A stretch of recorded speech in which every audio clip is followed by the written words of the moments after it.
지난 한 주간도 하나님께서 우리 기쁨의 동산에 너무너무 잘해줬습니다. 우리 한몸 기도회 화요일날 60명 이상이 모여서 순서대로 시간마다 기도해 주셨고요.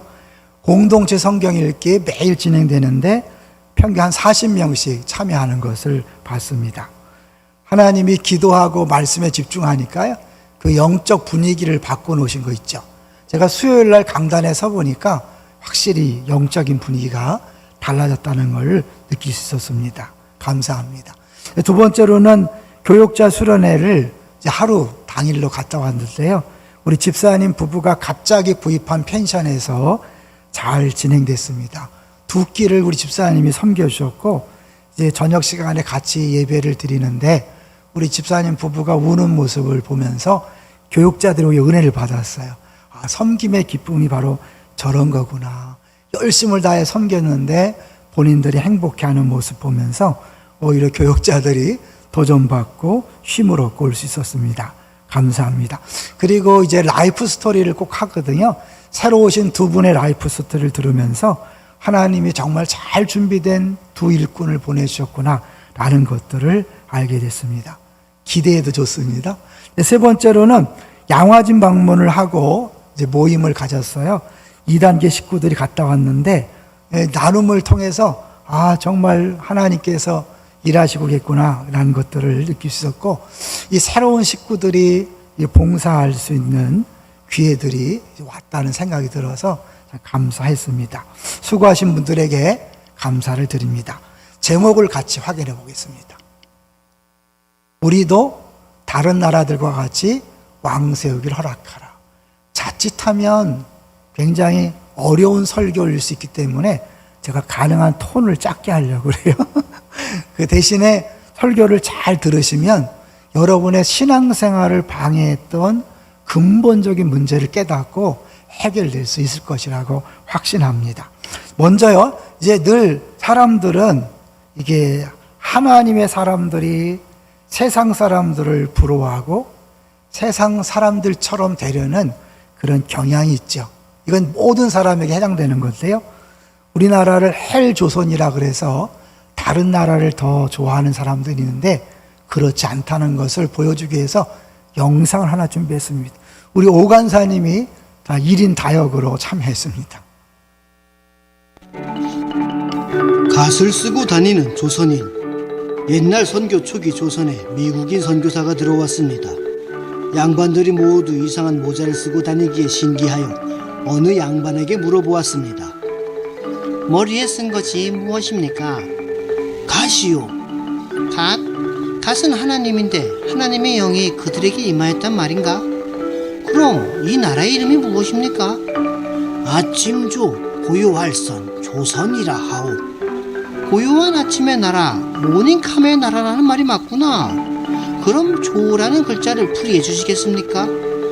열 십자에 해 일자, 또 열 십자에 달 월자를 쓰면 돼요. 해가 떠도 십자가, 달이 떠도 십자가, 하루 종일 십자가라는 뜻이구나. 나머지 선자도 풀이해 주시겠습니까? 물고기 어를 쓰고 그 옆에 양자를 쓰면 돼요. 물고기는 초대교회의 상징 익투스, 예수 그리스도 하나님의 아들이라는 뜻이고, 양은 하나님의 어린 양을 말하니 이는 완전한 신앙 고백이다. 마지막으로 조선 사람은 영어로 어떻게 씁니까? 조선 피플이라고 하오. 와우, 선택된 백성. 참으로 이 나라는 복음의 나라로다. 원래 다른 버전이 있는 거 아시죠? 그 버전을 짧게 한번 해보라고 했더니 저렇게 직접 각색해서 만들었습니다. 너무 감사하고요. 우리가 우리나라에 살고 있는 것 자체가 하나님 뜻입니다. 우리나라를 감사하고 기뻐하는 것이 믿음이죠. 이 땅에 태어나 사는 것, 당연한 거 하나도 없이 다 은혜다. 그런 복음성 가사도 있잖아요. 근데 이게 사람은요, 죄성이 있어서 끊임없이 자기에게 만족하지 아니하고 자꾸 이웃의 것에 곁눈질을 하게 돼 있어요. 이스라엘 백성도 하나님이 그들을 특별히 택했는데 자기 나라를 오히려 다른 나라처럼 만들어달라 이렇게 요구합니다. 그게 오늘 본문이에요. 여러분 미리 이제 오시면 공동체 성경 읽기로 이렇게 쭉 읽기 때문에 다 이해가 했다고 생각하고요. 19절을 한번 볼까요? 자, 19절 한번 읽어주세요. 백성이 사무엘의 말 듣기를 거절하여 이르되 아니로소이다. 우리도 우리 왕이 있어야 하리니. 이건 뭐냐면 앞에 18절까지 왕을 달라는 그들에 대하여 왕을 세우면 얼마나 어려운지 알아? 큰 어려움이 있을 수 있어. 그럼에도 불구하고 왕 주세요, 왕. 이렇게 하는 얘기죠. 자, 그래서 배경을 잠깐 보면요. 우리 이제 왜 이들이 왕을 요구했는지 명분이 나와요. 명분. 자, 우리 8장 1절을 같이 읽습니다. 시작. 사무엘이 늙음에 그의 아들들을 이스라엘 사사로 삼으니. 사무엘의 아들 둘이 있었는데 사사로 삼았어요. 근데 이상한 거예요. 원래 제사장은 세습이 되지만 사사는 세습이 안 돼요. 그래서 하나님이 필요한 때 세우는 게 사사인데 사무엘이 두 아들을 사사로 세웠다는 자체가 조금 이상해요. 근데 어디에서 사사 활동했냐면 2절에 보면 부엘세바에서 했다 그래요. 이 부엘세바는 어디냐면 이스라엘 전체를 얘기할 때 단에서 부엘세바 이렇게 얘기해요. 우리는 뭐예요?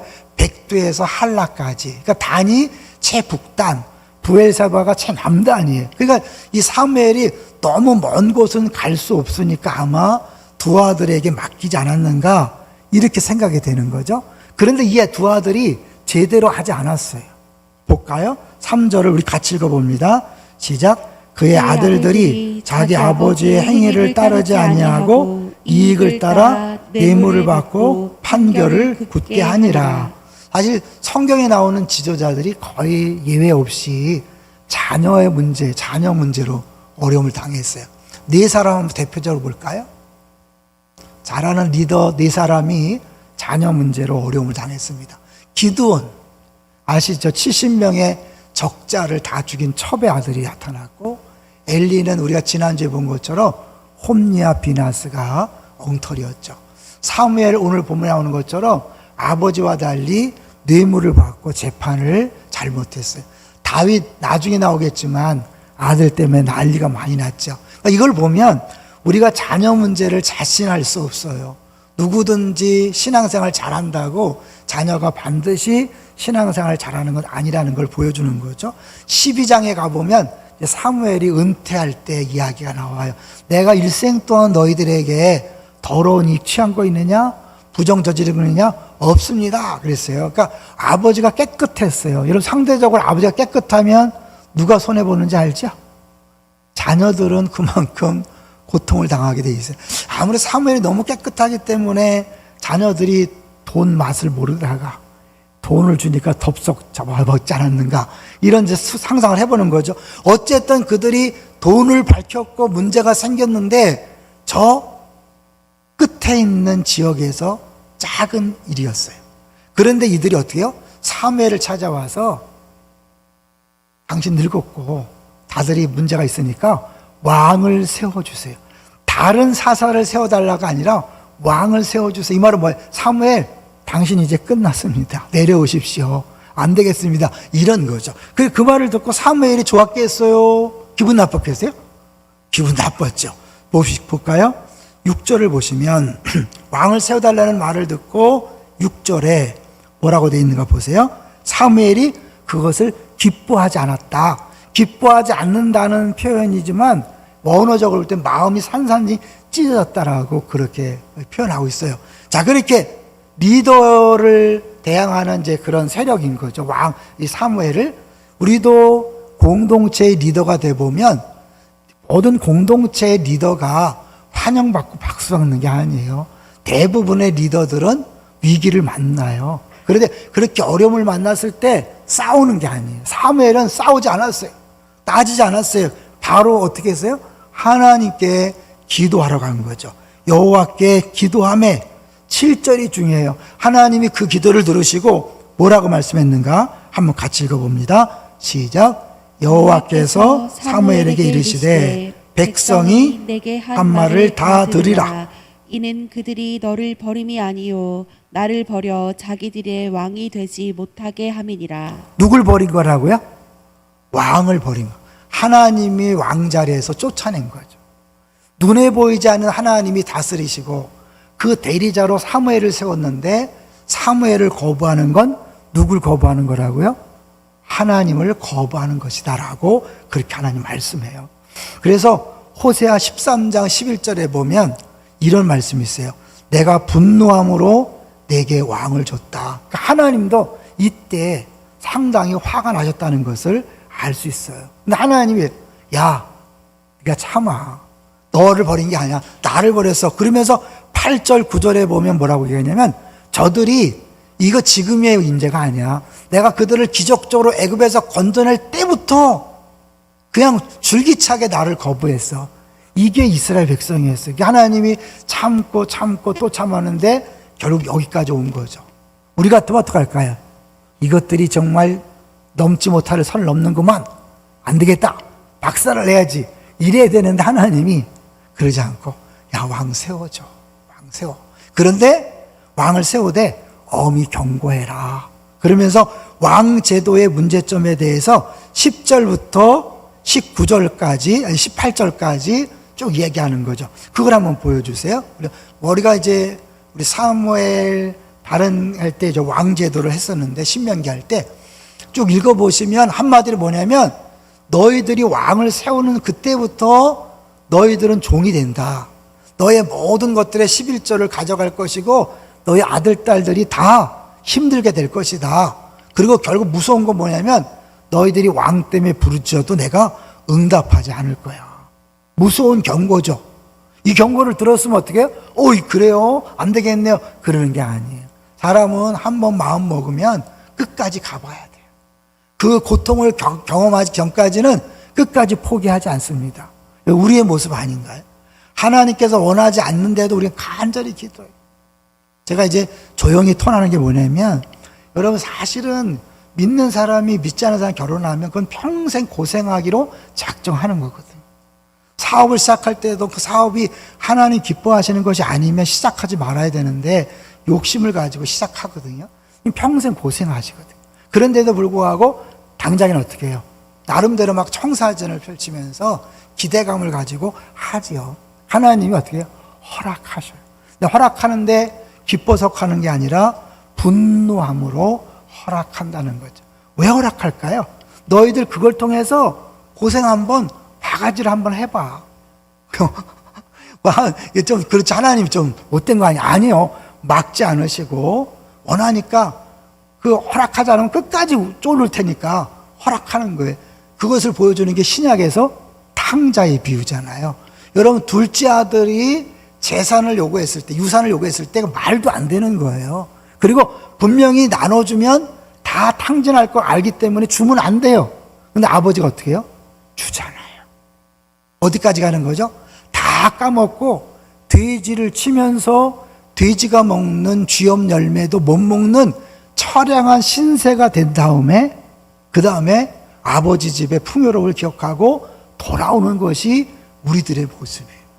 여기서 여러분 이제 분명히 하나님 원하지 않는데도 간절히 원하고 끝까지 우기고 막 금식까지 해서 응답이 됐을 때 빨리 무릎을 꿇으세요. 버티지 말고 올 것이 왔구나 생각하고 빨리 무릎을 꿇으셔야 돼요. 근데 이게요 어느 특정한 사람의 문제가 아니에요. 이스라엘 백성의 문제가 아니라 여기 앉아있는 우리 모두의 문제라는 것을 제가 같이 한번 나눠보려고 그래요. 그래서요 먼저 이제 하나님이 이 이스라엘 백성들에게 허락한 그때는 뭐냐면 사실 이들이 왕을 특별히 요구할 상황이 아닌 거예요. 3번을 보시면 이때는 이미 이스라엘이 잘 나갈 때거든요. 빨리 노란 글씨만 보시면 이스라엘 백성이 하나님 왕되심을 거부하고 인간을 왕으로 세워도 요구할 때는 어려울 때가 아니라 사무엘 때문에 굉장히 영적인 르네상스를 경험했다고 해도 과언이 아닌 때였어요. 그러니까 그들이 정말 어려워서 구한 게 아니라 원래부터 갖고 있는 그 완악한 죄성이 그렇게 다른 나라를 겪는지라고 그렇게 구한 거죠. 한번 볼게요. 7장 13절로 가보세요. 7장 13절로 가보시면 여호와의 손이 사무엘이 사는 날 동안에 블레셋 사람을 막았다. 누가요? 여호와의 손이 막아준 거예요. 그러니까 늘 블레셋 때문에 힘들었는데 하나님이 딱 막고 있으니까 못 들어와요. 그리고 빼앗겼던 땅이 회복됐어요. 14절 보세요. 에그론부터 가드까지 이스라엘에게 회복되니, 에그론 가드는 대표적인 블레셋 땅이잖아요.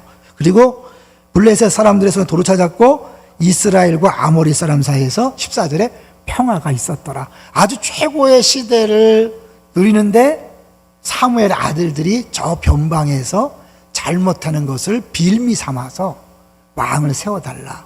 이거는 그들이 계속해서 옆 나라를 견눈질했다는 거예요. 볼까요? 우리 6번을 보여주세요. 6번. 사실은 그들이 다른 나라를 엿보면 안 돼요. 견느냐면, 왜냐하면 하나님께서 너희들 거룩한 백성, 거룩한 민족을 내가 택했다. 거룩이란 뜻이 뭐예요? 구별되었다는 거거든요. 그런데도 노란 글씨를 보면 뭐예요? 이제는 거룩한 나라로 있는 것이 싫습니다.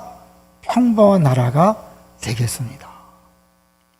사람은 아담과 하와 때부터 끊임없이 다른 것을 추구하게 돼 있어요. 근데 이거를 이제 한번 4번을 보여주시면, 이 사람의 4번을 보여주시면 이 르네 지라르라는 사람인데 좀 이름이 어렵죠. 나중에 관심 있는 사람은 한번 찾아보시면 재미난 걸 배울 수 있는데, 이분이 얘기할 때 모방 욕망이라는 표현을 써요. 그러니까 우리가 무엇을 간절히 바랄 때 그것이 꼭 없어서가 아니라 다른 사람이 가지면 그걸 보고 욕망한다는 거예요. 그게 이제 10번째 계명, 내 이웃의 것을 탐내지 마라. 예를 들면 강남에 있는 누가 뭘 얻었다, 샀다, 아무런 느낌이 없어요. 근데 기쁨의 동산교회 누구 집사님이 샀다, 갑자기 배가 고파오면서 나도 갖고 싶은데, 이렇게 되는 게 인간의 죄성이라는 거예요. 그러니까 끊임없이 바로 옆에 있는 나라, 옆에 있는 사람, 옆에 있는 가정에 좋은 것들을 바라보고 추구하는데, 그걸 누가 부추기냐면 바로 사단이 부추긴다는 거예요. 여러분 이걸 아셔야 돼요. 누굴 얘기하죠? 부러워하면 지는 것이 아니라 뭐라 그랬죠? 죄다. 왜냐하면 누굴 부러워한다는 건 내가 뭐예요? 부족하다고 느끼는 거잖아요. 그건 하나님이 왕 되셔서 나를 다스리되 가장 좋은 걸 준다는 걸 거부하는 거예요. 그러니까 이게 범사에 감사하지 않는 게 얼마나 무서운 죄인지 몰라요. 그러니까 입만 열면 툴툴대고 입만 열면 불평하는 사람이 죄인지 몰라요. 여러분이 아침에 일어나서 인상 빡빡 쓰는 게 얼마나 죄인지 모르는 거예요. 그 말은 뭐냐면 단순히 내 개인의 문제가 아니라 하나님의 왕 되심을 거부하는 거예요. 왜? 내가 불편해하고 힘들어하는 건 뭐예요? 나에게 이게 있어야 되는데, 근데 그게 꼭 필요한 게 아니라 다른 사람이 갖고 있기 때문에 모방 욕망이 생긴다는 거예요. 아담과 하와 때는 어떤 일이 벌어졌냐면, 아담과 하와에게 사단이 뭐라고 속삭였죠? 네가 따먹으면 하나님처럼 된다. 하나님을 경쟁 상대로 삼도록 하와가 뱀이 꼬신 거죠. 우리가 끊임없이 교회는요, 다 각자 다양하게 다른 존재로 하나님 만드셨어요. 비교 대상이 아니에요. 동의하십니까? 경쟁 상대가 아니에요. 근데 사단이 자꾸 꼬시는 거예요. 그래갖고 어떻게 해요? 다른 사람의 것에 눈을 돌려서 저 사람처럼 살고 싶다. 저 사람이 갖고 있는 남편, 저 사람이 갖고 있는 아내, 자녀, 차, 아파트 갖고 싶다고 자꾸 속삭여서, 이름하여 보이스피싱인 거예요. 사단이 그렇게 속삭여서 그렇게 마음이 빼앗기도록. 이게 뭐예요? 하와가 선악을 알게 하는 나무 처음에 괜찮았잖아요. 근데 사단이 딱 들어와서 하나님처럼 된다. 하나님을 경쟁 상대로 만드는 거예요. 그러면서 이제 망하는 거죠. 우리는 누구랑 경쟁하는 게 아니라 나의 나됨을 감사하고 그 상태 속에서 빛이 되고 소금이 되는 거잖아요. 그렇죠? 여러분, 그러면서 또 조심해야 될 건 뭐냐면, 남편이 예수 잘 믿게 하려면 집에서 목사랑 경쟁 상대로 만들지 마세요. 알겠죠? 목사를 막 너무 자랑하고 칭찬하는데 남편과 비교되는 걸 하지 마세요. 알았죠? 설교에 대해서 얘기하되 무슨 멋있다 이런 소리 하면 큰일 나요. 안 멋있지만 어쨌든 간에. 왜냐하면 이 남자들이 담임 목사를 경쟁 상대로 삼는 순간 교회 안 나온단 말이에요. 그것도 마찬가지로 여러분이 주변 성도들을 경쟁 상대로 삼지 마세요. 그건 마귀에게 속아 넘어가는 거예요. 여러분 마음속에 누군가를 부러워하고 그것이 시기와 질투로 간다. 100% 마귀에게 속아서 지금 죄로 가는 것을 보여주고 있는 거죠. 사실 하나님이요, 우리에게 이렇게 주지 않은 것들은 그것이 필요하지 않기 때문에, 없는 것이 더 좋기 때문에 주신 거예요. 7번을 볼까요? 7번. 7번을 보면 같이 한번 읽어보겠습니다. 시작. 왕이 없다는 것은 그들을 향한 하나님의 특별한 은혜요 축복입니다. 왕이 없었을 때는 그들에게 자유함이 있었습니다. 인권이 있고 자율이 있었습니다. 경제적 풍요까지는 몰라도 최소한 억압이나 착취는 없었습니다. 그런데 이스라엘 백성들은 왕이 없다는 것을 잘 보세요. 자신들의 결여와 부족으로 생각한 거예요. 그래서 오히려 그것을 태워달라고 요구하는 것입니다. 우리는 빨간 글씨 같이 읽어볼게요.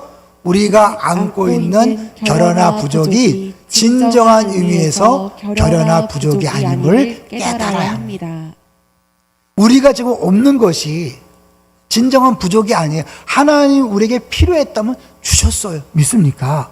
지금 없다는 것은 그것이 나에게 있을 때 오히려 해가 되고 그것이 불필요하기 때문에 안 주신 거예요.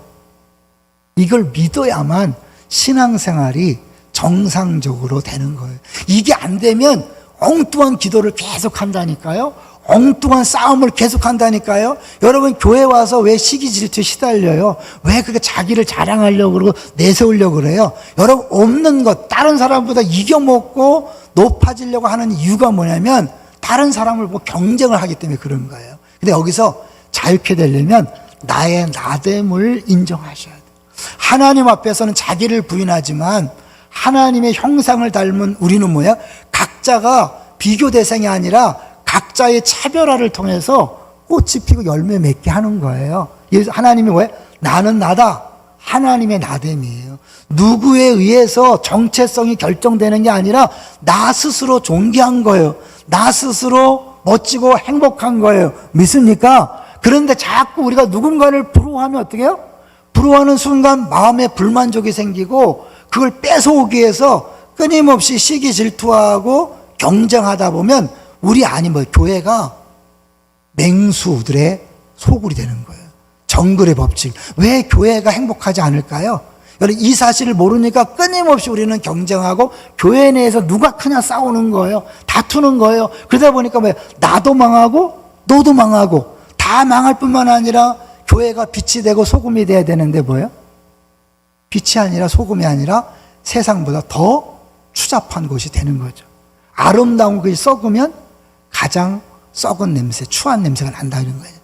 시체가 되잖아요. 가장 썩은. 교회가 썩으면, 교회가 잘못되면 가장 더러운 냄새가 나는 거예요. 그런 의미에서 하나님은요, 이스라엘 백성에게 원래 왕정 제도를 이미 계획하셨잖아요. 한번 볼까요? 5번을 보여주세요.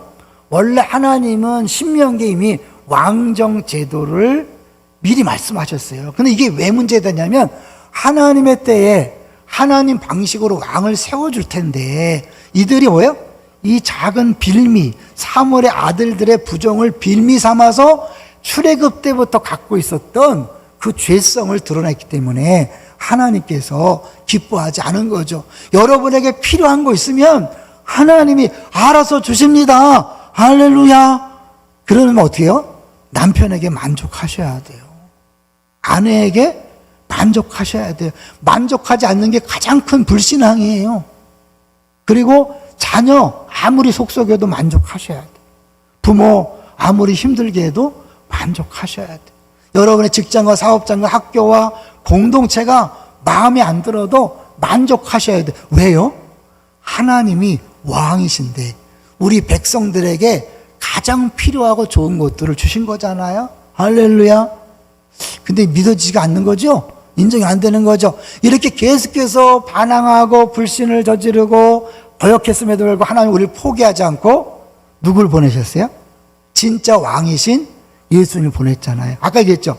사실 이렇게 원하지 않는 것을 요구했음에도 불구하고 하나님 허락하시는 건 뭐냐면 그걸 받아서 한번 경험해보고 와 이것이 아니구라는 걸 깨닫기도까지 돌이키지 않기 때문에 왕을 허락하시고 그 왕들 때문에 얼마나 고생했어요. 심지어 그 하나님 마음에 합한 다윗이 있을 때도 그 다윗이 밧세바를 범하기도 하고 인구조사에서 애만 백성들이 얼마나 고통을 당했어요. 그러니까 인간의 왕은 그렇게 어려운 거예요. 근데 진짜 왕이신 예수님이 오셔서 어떻게 했어요? 우리를 위하여 죽으셨잖아요. 사실 여기 오늘 본문을 보시면 이들이 왕을 요구하는 이유가 나와요. 우리 19절, 20절 볼게요. 이들이 왕을 요구하는 이유, 20절. 같이 읽어봅니다. 시작. 우리도 다른 나라들 같이 되어 우리의 왕이 우리를 다스리며 우리 앞에 나가서 우리의 싸움을 싸워야 할 것이니다 하는지라. 우리를 다스리며 싸워야 할 거라고 생각했지만 사실은 어떻게 해요? 왕이 직접 안 나가거든요. 백성들을 보내고 백성들이 수없이 죽어나가는 거잖아요. 하나님이 왕일 때는 어떻게 했어요? 백성들의 희생이 없었어요. 잘하셔야 돼요. 하나님이 왕이 되셔서 싸우시잖아요. 여리고 한 명의 희생도 없이 다 무너졌어요. 하나님이 왕이 되시면 우박을 내려서 다 죽여버렸어요. 근데 인간이 왕이 되잖아요. 그럼 어떻게 해요? 백성들이 총알바지가 되는 거예요. 싸워서 죽어야 되는 거예요. 그냥 하나님 왕 되시는 것이 얼마나 좋은지 모르기 때문에 그들이 왕됨을 하나님 왕 버리고 진짜 인간 왕을 원한 거죠. 그리고 어떻게 해요? 계속해서 왕제대 어려운 뭐예요? 착취한다는 거죠. 가져간다는 거죠. 근데 진짜 왕이신 하나님 어떻게 했어요? 가져가는 것이 아니라 100% 주러 오셨죠. 어디까지 줬죠? 자기 목숨을 대성물로 주려 함이니라. 섬김을 받으려 함이 아니라 섬기러 오셨고 자기 목숨을 내어줬잖아요. 이 세상 왕과 진정한 예수 우리 왕이요, 예수님 왕이신 예수님의 차이, 하나님의 차이를 보여주는 거예요. 세상 왕은, 세상 리더는 어떻게 하든지 자기를 위해 착취하지만 하나님은 왕으로서 착취가 아니라 주고 또 주고 자기 아들까지 내어주는 거예요. 할렐루야. 그리고 이걸 통해서 바울이 얘기하잖아요. 자기 아들을 아끼지 않고 내어주시니가 어찌 그 아들과 함께 이 모든 것을 은사로 주지 않겠느냐. 뭘 얘기하는 거예요? 하나님 필요하면 다 준다는 거예요. 믿습니까? 하나님이 능력이 없어서 못 주는 분이 아니에요. 능력은 있는데 우리 사랑하지 않기 때문에 안 주는 분이 아니라, 못 주는 분이 아니라, 안 주는 분이 아니라 필요하면 다 주시는데, 여러분은 몰라도 지금 돈이 주시면 위험하기 때문에, 오히려 건강을 주면 위험하니까, 오히려 좋은 환경을 주면 위험하니까 하나님이 여러분 돈 없는 상태 속에서, 아픈 상태 속에서, 어려움 속에서 꽃을 피고 열매 맺게 하시는 거예요. 할렐루야. 나는 이렇게 힘든데 저 사람은 저렇게 떵떵거리며 사느냐? 아니에요. 사실은요. 여러분, 이런 재미난 예화가 있잖아요. 어떤 젊은이가 산에 나무를 하러 갔는데 호랑이를 만났잖아요. 그래서 어떻게? 나무에 올라갔어요. 호랑이가 안 가는 거예요. 밑에 졸고 앉아 있어요. 이 사람도 위에서 기다리다가 졸다가 떨어졌어요. 어디로? 호랑이 등에 떨어졌어요. 호랑이도 졸다가 자기 위에 뭐 떨어지니까 막 달린 거예요. 그 모습을 본 밭에서 김을 매던 청년이 한 거예요. 호미를 집어던지면서, 에이씨, 누구는 팔자가 좋아서 호랑이 등을 타고 다니고 난 이렇게 고생한. 여러분, 이게 너무 어처구니없는 얘기지만 우리들의 모습이, 여러분, 상대방이 좋아 보이지만 아니에요. 그 사람도 힘들어요. 그 사람도 어려워요. 제가 6번에 있을 때 저희는 이제 저는 행정팀이고 시설대라고 건물 관리, 수송대라고 운전 전문, 헌병대, 그리고 의장대, 막 이게 다양한 부대가 있는데 서로가 부러워한 거 있죠. 행정부대가 수송대 보면서, 야, 니네 수송대 정말 편하겠다. 뭐 장군 한번 모셔드리고 니네 자면 되잖아. 막 이래. 의장대, 야, 니네 총만 돌리니까 정말 편하겠다. 우리 머리 아파 죽겠어. 야야, 그런 소리 하지 마. 나 사무실에서 근무하고 싶어. 서로가 서로를 부러워하더라고. 이게 인간의 죄성이에요. 그걸 사단이 이용해서 어떻게 해요? 싹 집어넣는 거예요. 그래서 어떻게 해요? 상대방이 가진 것들을 부러워하게 하고, 그 부러워하게 해서 결국 뭐예요? 그 부러운 걸 추구하는데, 이런 10번째 계명 이웃의 것을 탐내지 마라가 뭐예요? 그 다음에 합법적으로 이웃을 하라고 거짓 증거하는 증인이 되는 거예요. 그 다음에 팔로 도적질하는 것이고 살인하는 것이고 점점 더 강화되는 거잖아요. 결국 교회 안의 모든 폭력과 모든 어려움과 분쟁은 다 10번째 계명에서 넘어지는 거예요. 근데 10번째 계명을 넘어지고 하는 게 누구라고요? 사단이 딱 하와를 속인 것처럼 속이는 거예요. 그때마다 어떻게 해야 돼요? 사단아 물러가라. 나는 지금으로 만족한다. 나는 우리 주님만 사랑해.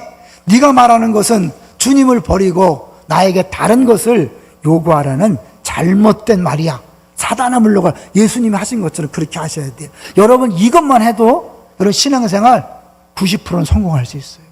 여러분이 쓸데없이 이 요구하고 부족 현상에 시달릴 때마다 내가 사단에 속고 있구나. 사단아 물러가라. 선포해 보세요. 그리고 여러분이 다시 만족한 상태로 돌아오셔야 돼요. 시편 16편 2절에 보면 이렇게 고백하죠. 나더러 주님에 대해 말하라면 하나님은 나의 주님, 주님을 떠나서는 내게 행복이 없다고 하겠습니다. 그런 사람이 어떤 인지 아세요? 주님께서 필요한 것은 다 내어주신다. 그렇기 때문에 미래도 책임지신다. 여러분 지금 현재가 하나님 주신 최상의 것이라고 믿으면 어떻게 해요?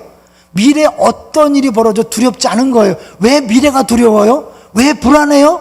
코로나 3년차가 왜 힘들어요?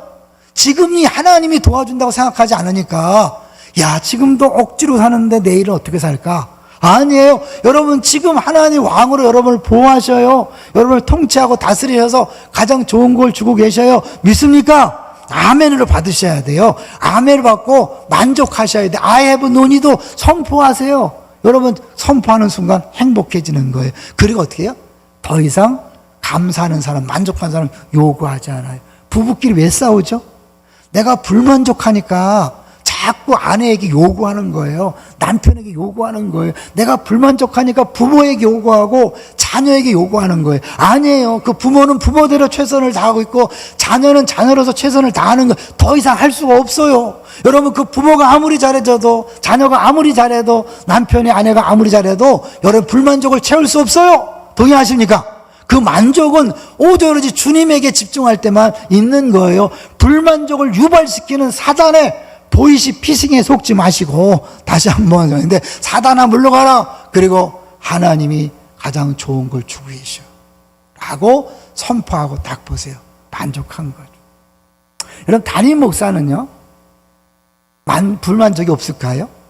저도 잠깐만 한눈 팔면 사단이 딱 음성을 들려주죠. 여러분 목사가 한눈 팔면 부러운 거 많아요. 우리 교회 건물보다 좋은 건물 안산동산교회, 안산제일교회 얼마나 건물 좋아요. 성도들 많은 거 부러워할 수 있어요. 여러 가지로 부러워할 수 있어요. 여러분 마찬가지예요. 여러분도 부러워하는 것 한눈 팔기 때문에 그런 거예요. 하나님께서 주신 것에 만족하고 나 주부스러워도 주님을 바꾸지 않겠다고 선포하고 찬양해 보세요. 내가 행복해져요. 만족이 있어요. 그리고 그때 이제 어떻게 해요? 나누고 베푸는 거예요. 늘 불만족을 느끼는 사람은 베풀 힘이 없어요. 나눌 여력이 없어요. 내가 부족해 죽겠는데 채우기도 바쁜데 어떻게 나눠요? 언제 빛이 되고 언제 소금이 되죠? 언제 가정이 천국으로 변하죠? 내가 만족해서 이제는 뭐예요? 감사하니까 남편을 섬겨야지, 아내를 섬겨야지, 섬기면 나의 기쁨입니다. 자녀를 섬겨야지, 부모를 섬겨야지, 성도를 섬겨야지. 그러면서 섬김이 나의 기쁨입니다 라고 할 때 나도 행복하고 내가 가는 곳마다 천국이 이루어지는 줄로 믿습니다. 요게 해결 안 되면 여러분 가는 데마다 분쟁이 있고 시기 질투 다툼이 있어요. 근데 내가 딱 예수 한 분만으로 만족합니다. 그냥 내가 그냥 적당히 이렇게 하는 게 아니라 바울 사도처럼 어디에 처할 줄도 아는 비결을 배워서 만족하면 그때 베푸는 거예요. 처음에 감사했던 우리 그 집사님 부부가 갑자기 펜션을 구입하고 점심 저녁 최선을 다해 섬기고 마지막 축복성 할 때 우는 걸 보면서 사실 그게 행복 아니에요, 그죠? 섬겼는데 손해보는 거잖아요. 그런데 거기서 눈물 흘리면서 감사하니까 본인들도 행복하고 그걸 보는 모든 교육자들이 같이 감동을 받는 거예요. 내가 교육자들이 섬기러 삶이지만 갑자기 내가 또 왜 이렇게 섬기는 삶이지만 진짜 섬김의 행복을 부부를 통해 보는 거잖아요. 여러분이 각자 처한 현장에서 파송 현장에서 섬기면서 섬김의 행복의 모습을 보여줄 때 저게 섬김이구나. 나도 저런 삶을 살아야지. 그럴 때 세상이 변화되지 않을까요? 우리 공동체 안산민족열방 그때 변화되지 않을까요? 우리 다 변화되길 원해요. 천국으로 변화되길 원해요. 그렇지만 내가 만족하지 않으면 절대로 세상은 변화되지 않습니다. 이제 하나 하면서 마무리하려고 그래요. 사람은요, 태어날 때부터 경쟁을 추구하며 살게 돼 있어요. 어거스틴이 이런 말을 했어요. 갓난아기, 쌍둥이조차도 서로를 경쟁한다. 같은 엄마의 젖을 먹고 있는 두 아기가 둘이 먹기에 충분한 젖이 있을 때에도 서로 다른 놈이 먹지 못하게 엄마 젖을 전부 차지하려고 든다. 왜요? 우리가 나의 나됨을 알지 못하고 끊임없이 죄된 본성은 결국 남들과 같아지려고 그래요. 그리고 같아지려고 하지 마세요. 똑같아지려고 하죠. 모방 욕망. 그래서 다른 사람이 가진 걸 꼭 가져서 똑같이 행복하다고 생각하지 마세요. 그 사람은 그게 필요했으니까 주는 거예요. 그거 없으면 행복할 수 없기 때문에 준 거예요. 믿습니까? 나는 그게 없어도 되기 때문에 다른 걸 준 거예요. 이렇게 알면서 상대방이 가지고 그거 있구나 좋구나 박수 부러워하지 말고 박수 치세요. 그리고 어떻게 나는 내가 받은 것으로 감사하고 이 병듦에도 불구하고 이 가난함에도 불구하고 이 배우지 못함에도 불구하고 정말 행복하다는 그 모습을 통하여 정말 하나님 살아계시다. 어떻게 당신 입에서 행복하다는 소리가 나올 수 있느냐? 그런 사람들이 직장에 가고 사업장에 가고 동네 갔을 때 사람들이 전혀 만족할 수 없는 사람들이 우리 때문에 궁금증을 여기고 네가 믿느냐 하나님 도대체 어떤 분이길래 그러냐 그리고 찾아 나올 수 있지 않을까요? 굳이 전도하지 않으려고 안 해도 여러분이 그런 모습 보기만 하면 사람들은 주 앞에 돌아오게 될 줄로 믿습니다.